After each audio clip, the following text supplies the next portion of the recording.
They've been kind enough to let me make just a few remarks tonight, and I would like to point out something about this recent debacle that we just had. And I think the fundamental issue for me for the takeaway is the problem that we've had as conservatives and Republicans for the longest time, and I mean for 10, 15, 20 years now, certainly since Ronald Reagan, is that as conservatives we do not believe our own philosophy. Certainly that's true for most Republican politicians, with the notable exception of Ms. Bachmann, who's sitting here tonight, and who we'll hear from later on. But the fact is, the GOP leadership and all of the national level candidates, again with one or two exceptions, are victim of Stockholm Syndrome. The pop culture has beaten them up so severely that they are utterly unwilling to stand for what they claim to believe in publicly. They're, in a way, ashamed of it. Now, I think that Mitt Romney was one of the best men I've ever seen. And I think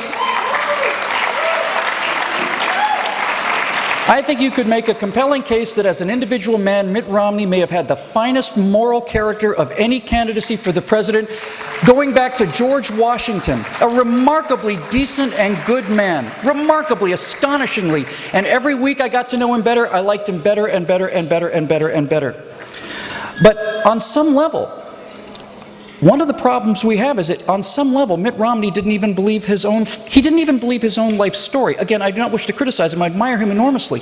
But I can give you an example of how subtle this is and how pervasive it is when I say that Mitt Romney didn't believe his own message, he didn't believe his own story, forget about the Republican Party story. For example, you would hear the press talk to Mitt Romney and they would ask a question along the lines of, "Oh, Mr. Romney, you're worth $200 million, how can you possibly connect with the American people?" Now, a candidate who actually believes his own party's philosophy would answer that question perhaps like this. Well, first of all, Ms. Crowley, I'm not worth $200 million, I'm worth $250 million. Please do not remove the $50 million from my bank account that I have worked very, very hard to obtain. I might point out to you, first of all, that every single one of the $250 million in my bank account was given to me freely, through no coercion. I'm not the government. I didn't have the power to take it at gunpoint through taxation. It was given to me freely in trade for value that I provided to other people, and people never trade down. No one trades down. So that means that other people in this country felt that I gave them more than $250 million of value in exchange for the $250 million I have in my bank account right now. I'd like to point out also that, as you can see from my tax returns, which I released prior to running for president, that I've paid $60 million in taxes over the course of my lifetime. And I expect to pay quite a bit more than that before I die. So who's really helping the poor people here? Who's actually helping poor, disadvantaged Americans? I've paid $60 million in taxes, which have gone to entitlements, welfare, Social Security benefits, all of these things. Community organizers have paid precisely nothing. They hand out forms, but the forms that people fill out to get benefits are paid for by people like me. And now we get to the root of it, Ms. Crowley, because the real reason I'd like to answer this question directly is, the reason that I have $250 million in my bank account is because I and my associates have generated, we're able to approximately $5 billion of wealth for this society. $5,000 million is about the number that we've generated, which means that the $250 million that I've kept is but a tiny sliver of the total amount of wealth that we've generated for everybody. People all across this country, thousands, if not tens, or maybe even hundreds of thousands of people, have gotten paychecks as a result of the work that we do. We haven't just given them handouts. I pay taxes so people can have handouts, but we have paid salaries, and that is people's car payments, and it's their children's college tuitions, it's mortgage payments. All of this is generated by the work that we do, of which I've kept a tiny sliver, which is $250 million. And the final thing I might point out to you is this. I'm running for President of the United States of America. This is the richest country in the history of the world. We have a nation for the first time in history where the primary health concern among poor people is obesity. I may have $250 million in my bank account, but I am telling you now that if I stand next to a person who's flat out broke, who hasn't got a penny, I do not live 250 million times better than that person does, not here in America. They have air conditioning, I have air conditioning. I have more rooms to air condition, but we both have air conditioning. They have a car, I have a few cars. I don't have 250 million cars, and the cars I do have are not 250 million times better than theirs. If I get hit by a bus, I'm taken to the same hospital as the poorest Americans, where I'm given the same treatment by the same doctors as the poorest Americans. I get the same antibiotics and the same medical treatment as the poorest Americans. And so the $250 million that is being used to demonize me as a person who's not an actual being, but rather a vampire, does not mean I live on a different planet than you. On the contrary, what it means is my entire philosophy is based on the idea that everybody should have $250 million, and that's why I'm not ashamed to talk about my bank account.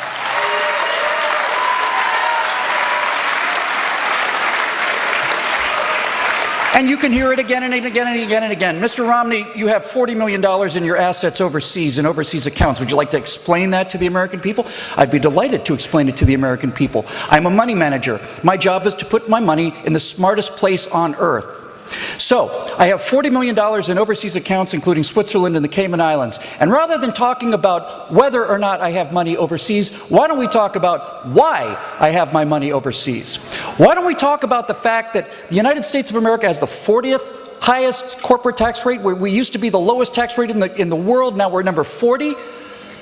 Why is it that we're not talking about the policies and the procedures that this president and this administration have put in place that make the smart play putting my money overseas? Why don't we talk about changing the rules so that money managers and wealthy people from all over planet Earth are putting their money in America like they used to? Why don't we have that conversation?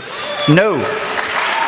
We don't have that conversation because we don't believe our own story. Now, because I get up and talk in front of groups like this every now and then, somebody says, well, Bill, are you going to run for office? I say, no, thank you. I have no interest in it, none whatsoever. And when people say, well, you make an interesting president, I'd say, there's no way that I could be president of the United States.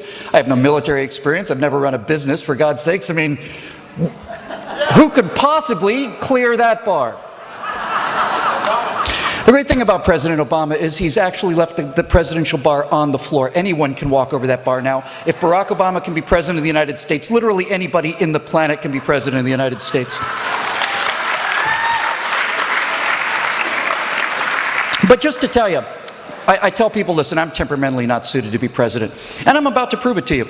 Because when I talk about the message and the messenger not matching, when I talk about our politicians in the Republican Party not believing their own message, I'd like to just give you an example of what that might sound like if you actually did in fact believe the way you say you believe.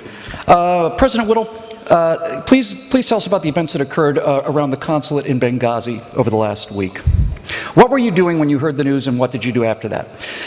My response would be, as president, well, first of all, the only thing that I'm more terrified of than answering that question dishonorably or dishonestly is to tell you the actual truth of what I was doing. And if the First Lady found out that I answered that question honestly, I would actually be more afraid of that outcome than the real one. But suffice it to say that the President of the United States, once something is known to the national command structure, the President knows about it within 4 or 5 minutes. The President is never off duty. The President's never in the shower. The President's never away for the afternoon. So 5 or 6 minutes after that attack began on Benghazi, I was fully apprised of the situation. My immediate command was to authorize the in-extremis response force that we kept stationed in Italy and have stationed throughout the world. They told me those helicopters take 2 hours to get there. I launched them immediately. They were in the air within 15 minutes. My first actual command was to talk to the Chief of Naval Operations and ask him how far away our nearest carrier battle groups were. He said they were about a 22-minute flight time at the top speed of an F-18. I said I want F-18 Hornets over that consulate now. I want them 300 feet above the ground. I want them supersonic. I want sonic booms over that city between now and when those helicopters arrive. I want our people to know that we're coming, and I want those people to know that we're coming. And if we break every window in Benghazi, they can bill us. Now, you called the result a debacle. Yes, it's absolutely true. When our helicopters arrived on the scene, we were too late to save that ambassador. We were too late to save those brave SEALs that died. An RPG shot down one of our helicopters and 14 SEALs were killed in the rescue attempt, and it was called a catastrophe and a debacle. It's a catastrophe and a debacle not to go. I do it again tomorrow. Our people around the world need to understand that when Americans at risk, America is going to come to their aid whether we get there in time or not. That's what a president who actually believes this stuff sounds like. Mr. President, Iran just shot at an unmanned drone over the international waters in the Persian Gulf. Care to comment on that? I would care to comment on that. The Republic of Iran has been at war with the United States of America since 1979. We haven't been at war with them, but they've been at war with us. So, starting this evening at midnight, I am now initiating a new policy. Please listen carefully.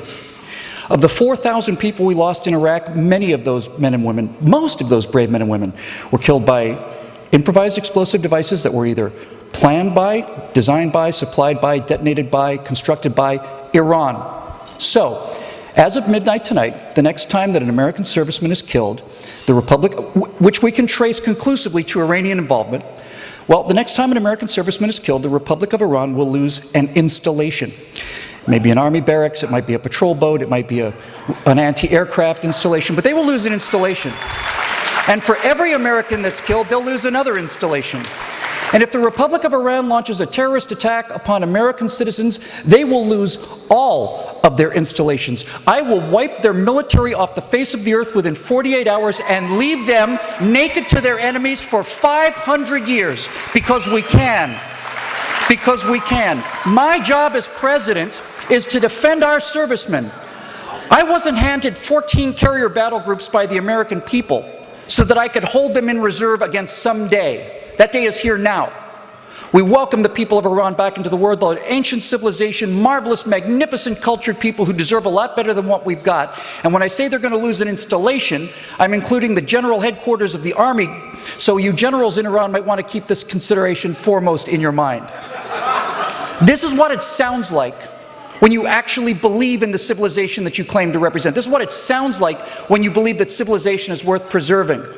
And until we can find a messenger who's ready to combine that with the message, we are going to be worried about things like paths to 270 and getting out the vote software for the rest of time. But when we find that combination, the entire year prior to the election is going to be time to have a margarita, because the results will be a foregone conclusion. The only question will be it a 45-state win like Reagan had in 1980, or will it be a 49-state win like he had in 1984? Those are the only questions that are going to concern us. Because our message, unlike many of our messengers, our message is unbeatable. Our message is unbeatable. Think about this.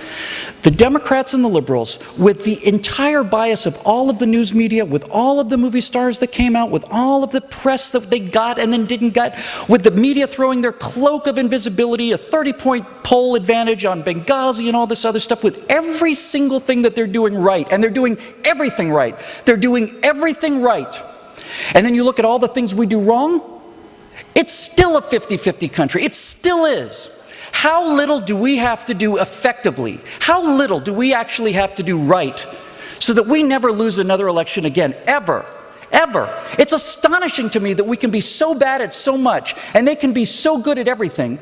And it's a 50-50 proposition. Does anybody really honestly think that that means these two messages are the same? They're not. I'm going to let you eat your dinner now, but I will tell you the difference between our two messages.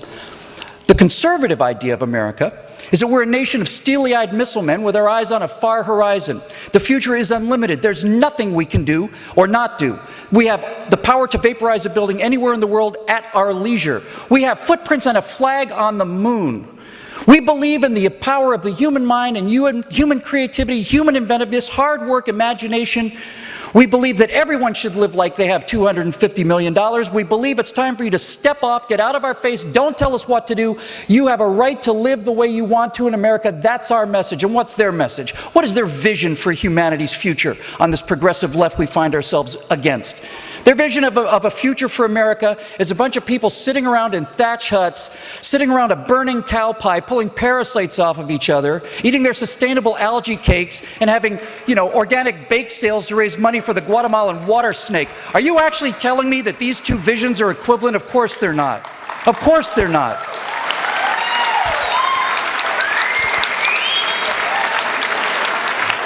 I'm going to make a bold prediction here. A bold prediction. I predict the next president of the United States, I'm convinced he's going to be a conservative, I'm convinced he's going to be a Republican.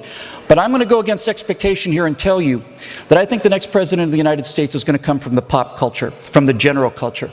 Because you cannot run against your own mythology and win, ever. When they own the mythology, we will never win. So our next president is going to be a man who can answer a question like this. Mr. President, please tell us about your opinion on the Second Amendment. And a president who comes from the pop culture will be able to turn to the people of this country and say, well, the Second Amendment is the document that allows me to carry this handgun right here. I have this handgun so that I can kill bad guys. And if you don't think that's important, next time you go to the next James Bond movie, you imagine him going on that mission armed with a sternly worded letter from the United Nations. That's why we have a Second Amendment. Enjoy your dinner, and we'll see you a little bit later on tonight.